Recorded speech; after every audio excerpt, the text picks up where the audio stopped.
सत्संग जब तक इंसान आता नहीं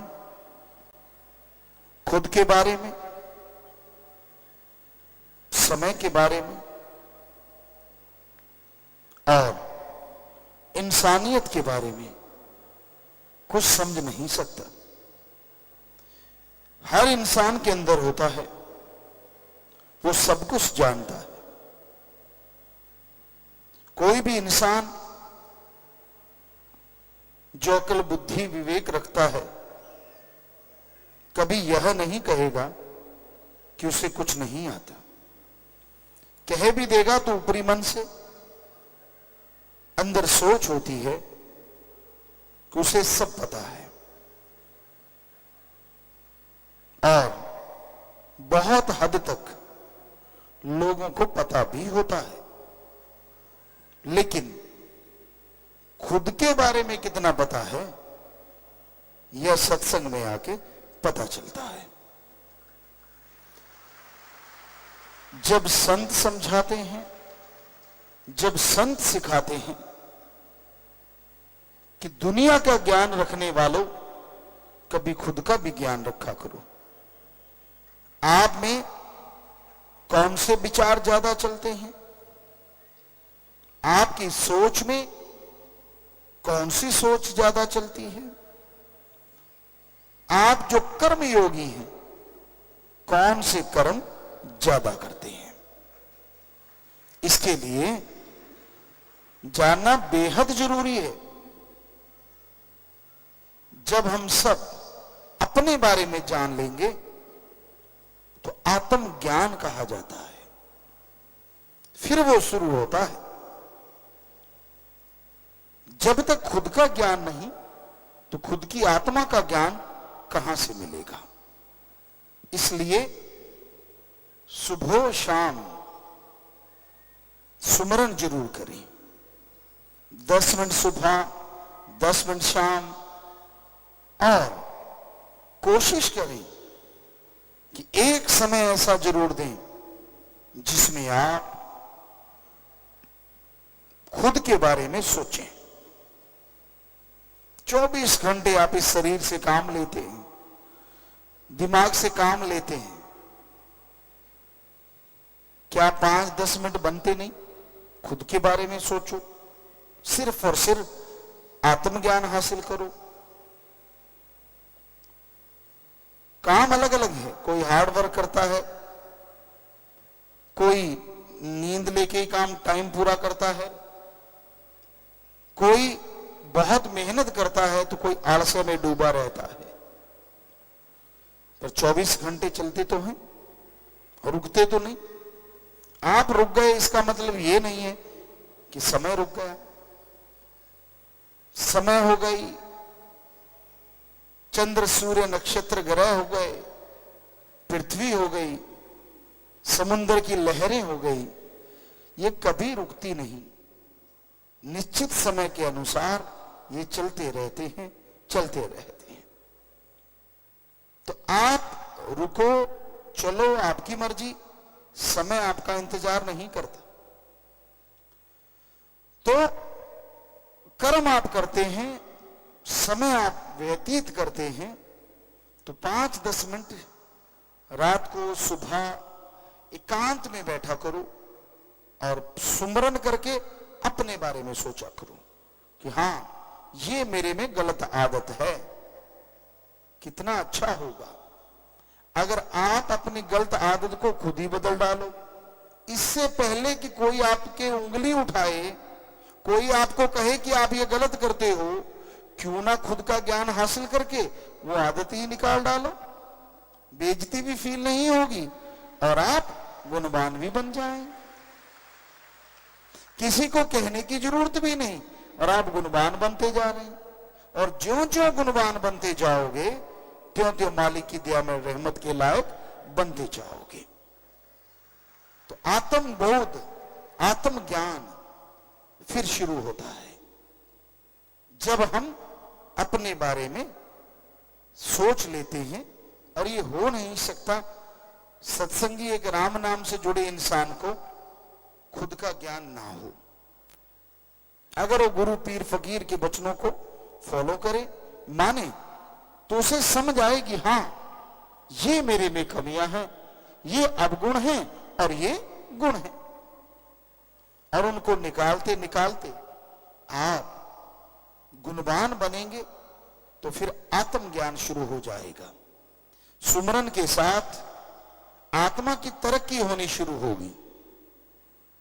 जब उदाहरण अगर दें, जमींदार भाई जितने बैठे हैं सब जानते हैं, जमीन को अच्छी तरह से जुताई करी हो, घास फूस कचरा साफ किया हो, और बरसात पड़ जाए या पानी अच्छे से लगा दो, तो फिर जो भी बीज डालोगे धरती का सीना फाड़ के बाहर निकल आएगा,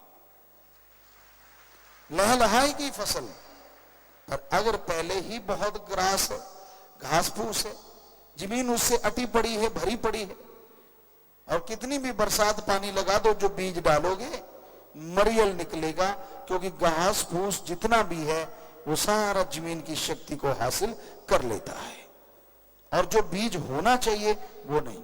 तो उसी तरह आपके कर्मों का घास फूस, आपके जन्मों जन्मों का घास फूस, जो आपके भयानक कर्म हैं, जिसकी वजह से आपको अवगुण आ गए, गलत आदतें आ गई, जब अपने बारे में सोचोगे, वो आदतों का पता चलेगा, तो राम नाम से वो घास फूस साफ हो जाएगा। और फिर जैसे आपको बोला कि जमीन साफ सुथरा पड़ी है, जुताई करके रख रखी है, पानी देते हैं, बीज डालते हैं, तो झट से लहराती हैं फसलें, उसी तरह ऐसे शरीर में जो बिल्कुल साफ सुथरा है, राम नाम का बीज डालते ही वो फलना फूलना शुरू हो जाता है और आत्मा तरक्की करने लगती है। शुरुआत में किसी किसी को महसूस होता है कि उसके शरीर में से कुछ ऊपर की तरफ जा रहा है। जब गुरु मंत्र का जाप करते हैं, जब आत्मज्ञान की शुरुआत होती है, किसी किसी को, जिसका मतलब होता है कि आत्मा है जो उस पैर के अंगूठे से लेके सिर तक है, और वो सिमट रही है, ऊपर की तरफ जा रही है, और किसी को इसका बोध नहीं होता। आप सुमन कर रहे हैं, करते करते अचानक आपकी आंखों के सामने एक छोटा सा बिंदु, लाइट, रोशनी, दिया जैसे होता है मोमबत्ती की लो, ऐसी लौ नजर आती है। सीधा सा मतलब आपका ध्यान जमने लगा है, आत्मज्ञान की तरफ आपने तरक्की कर ली है, कंसंट्रेट होने लगा है। और आत्मा जैसे यहां पहुंचती है तो एक चुंबकीय खिंचाव, मीठा मीठा एहसास होता है, जिसका मतलब आत्मा शरीर से सिमट के उस द्वार में प्रवेश कर रही है जिससे आत्मज्ञान शुरू होता है। और जैसे द्वार में आत्मा प्रवेश करती है अंदर, क्या नजारा होता है। हमने शायद फेसबुक पे आपको हंसाने के लिए एक बार ये जिक्र किया था कि अगर आदमी उड़ता होता तो क्या होता, और यकीनन आदमी उड़ता है, बाहर से नहीं, अंदर से। क्या आपका दिल नहीं करता कि आप नीले गगन में उड़ते फिरो? क्या आपका दिल नहीं करता कि इन तारों के पास छू के निकल जाओ? क्या आपका दिल नहीं करता चंद्र सूर्य नक्षत्र ग्रह को पार करके आगे देखें है क्या? आसमान आखिर कहां खत्म होता है? कहां? चंद्रमा से आगे, सूर्य से आगे, कहां?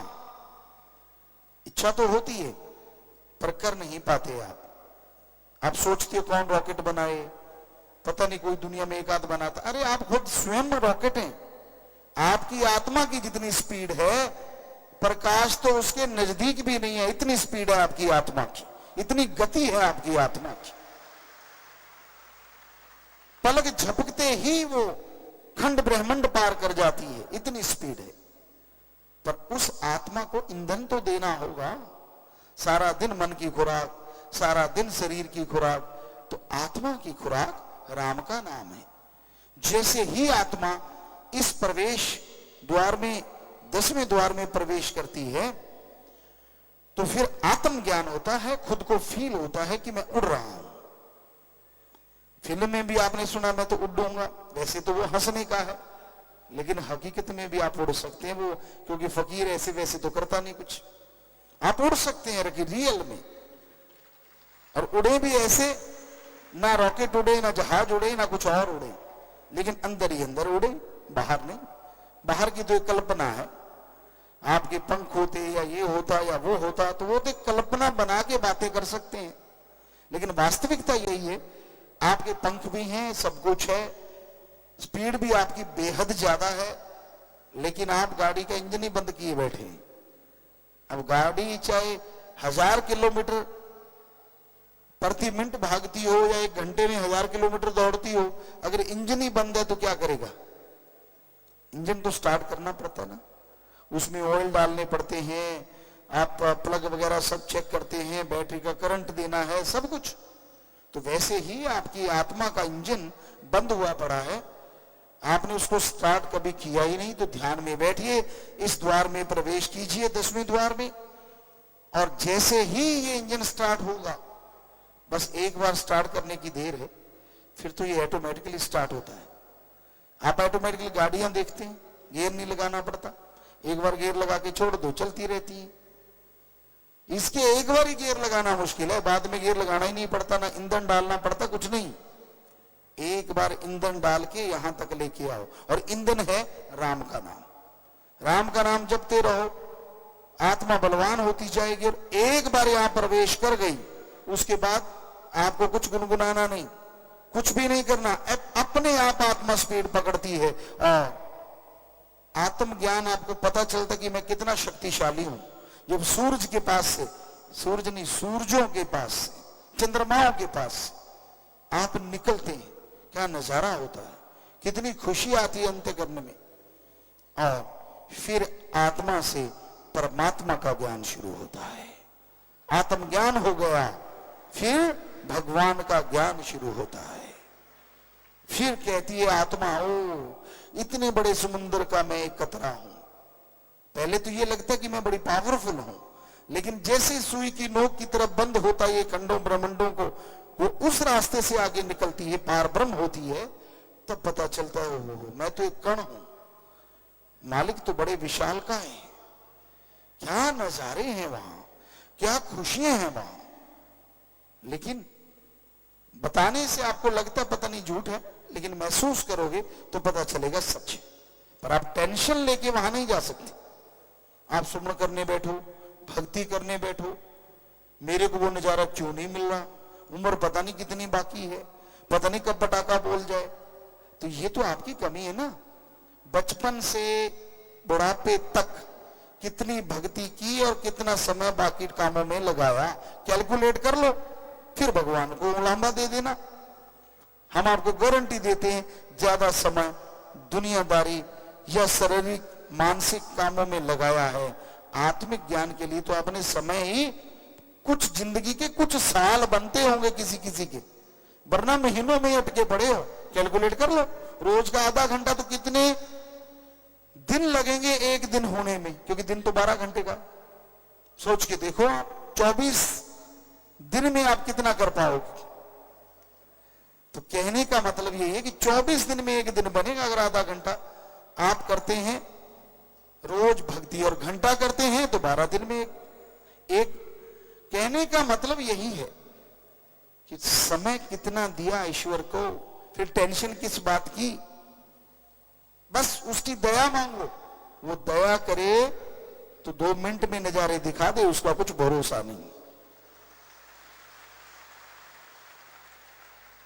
क्योंकि वो दया का समुंदर ऐसे ही नहीं कहलाता। हमने हर धर्म के पवित्र ग्रंथों को पढ़ा, पवित्र वचनों को पढ़ा, सभी में आता है कि वो दया का समुंदर है, रहमतों का भंडार है। पर उसके रहमत के लिए हम अपने शरीर को तो तैयार करें।